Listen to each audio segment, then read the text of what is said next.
Insights first come in the form of business visibility. That's where we're trying to just provide some sort of insight around what's happening in a given metric, in a single visualization. It keeps things simple. So in this case, we have a bar chart with a mean time to customer, a single metric displayed by a bar chart. That way you can see what's happening, but there's not a lot after that you can ask or interrogate from the visualization itself.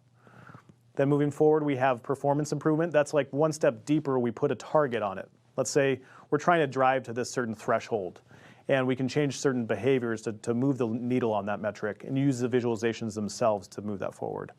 And thirdly, the type of insight that you can have in business is opportunity discovery. This is your aha moment, perhaps the most exciting portion of our analytics work, where we discover something new that we hadn't known before. And we're always trying to drive to this more complex version with the analyses we deliver.